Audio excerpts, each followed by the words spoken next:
Factorisation et racine de polynômes. Théorème de Descartes.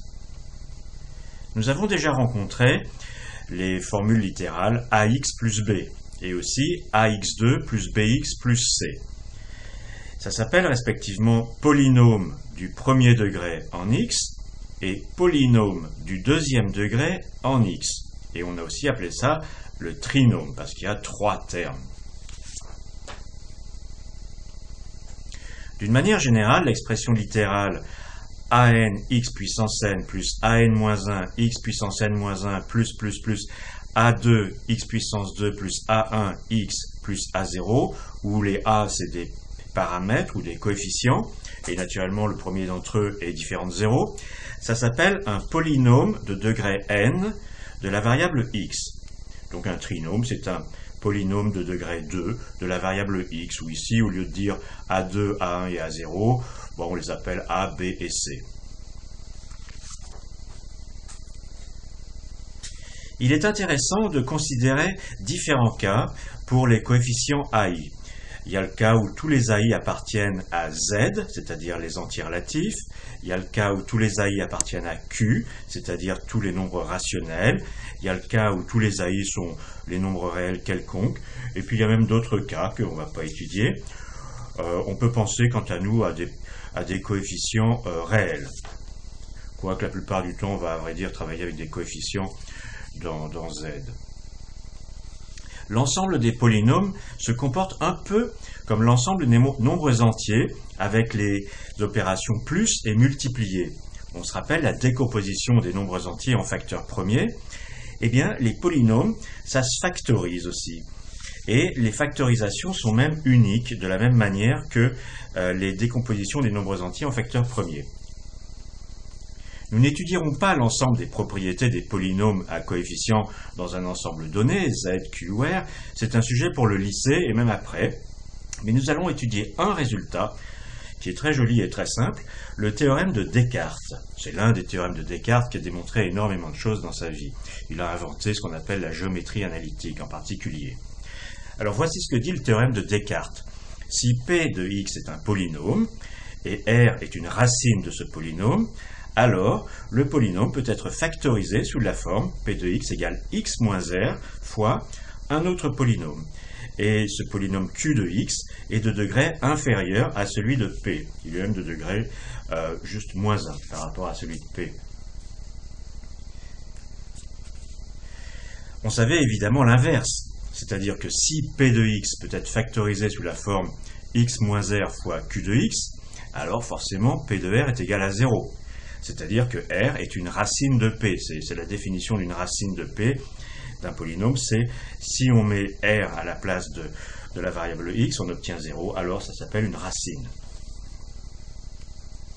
Donc le théorème de Descartes est l'autre sens. Voyons un exemple. Alors j'ai fabriqué un polynôme où je me suis débrouillé pour que 4 soit une racine de ce polynôme. 5x2 moins 19x moins 4.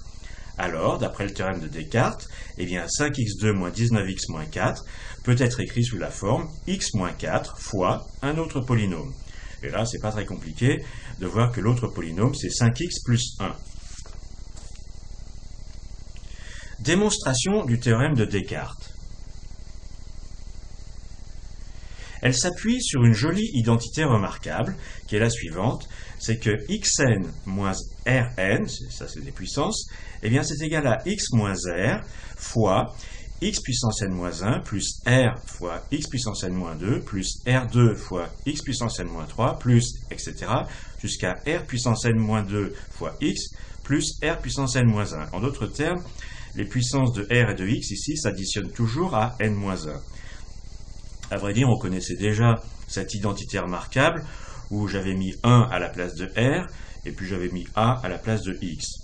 Et la démonstration est exactement la même ici. On développe ce produit, tous les termes s'annulent sauf le premier et le dernier.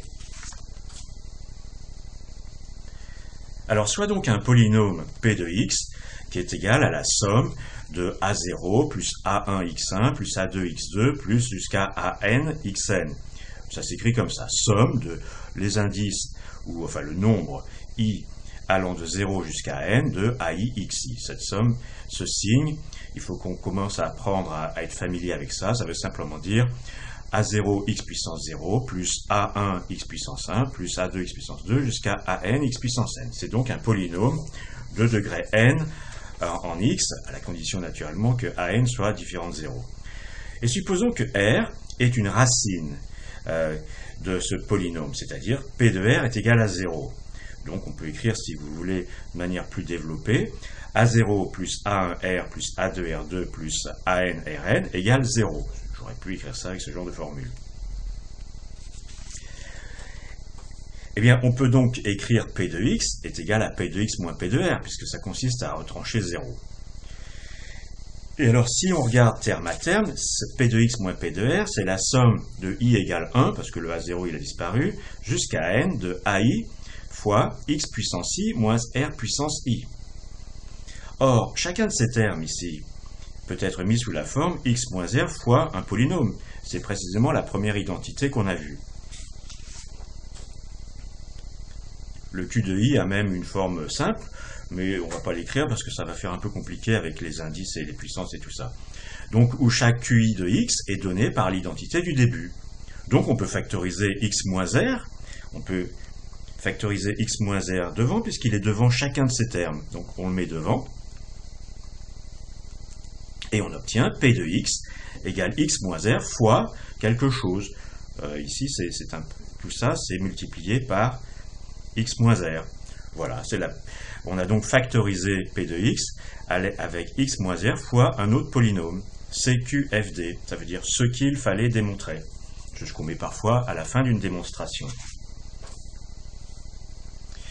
Alors on va appliquer ce résultat de Descartes à un cas particulier très puissant. C'est n'importe quel polynôme de degré 3. N'importe quel polynôme de degré 3. Eh bien, un polynôme de degré 3, on va voir que c'est toujours factorisable au moins sous la forme suivante, x moins r fois un polynôme de degré 2, c'est-à-dire un trinôme. Alors comment on démontre ça?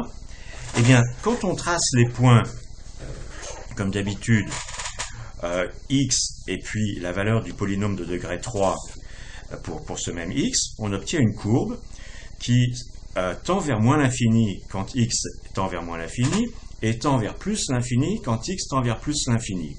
Et comme cette courbe, elle est ce que l'on appelle continue, eh bien forcément, elle croise l'axe des x. C'est-à-dire c'est une courbe qu'on dessine comme ça, avec le crayon, sans lever le crayon. Donc elle croise forcément l'axe des x. D'ailleurs, on va regarder un exemple. J'ai pris le polynôme de degré 3, x au cube plus 2 fois x au carré, moins 5x plus 8.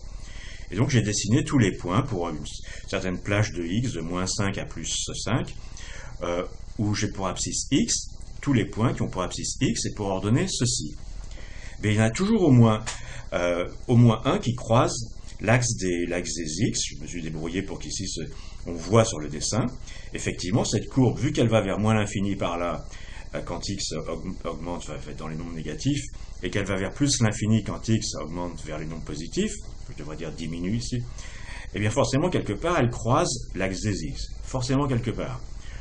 Peut-être une seule fois, comme sur ce dessin, parfois 3 fois, si cette courbe était baissée, on aurait 1, 2 et 3, mais ici c'est une seule fois. Mais de toute façon c'est forcément au moins une fois, donc le polynôme du troisième degré est factorisable, parce que on prend x moins la racine. Et ici, la racine, c'est aux alentours de moins 3,8. Donc j'ai écrit de manière un peu audacieuse. On factorise avec quelque chose qui est à peu près x plus 3,8.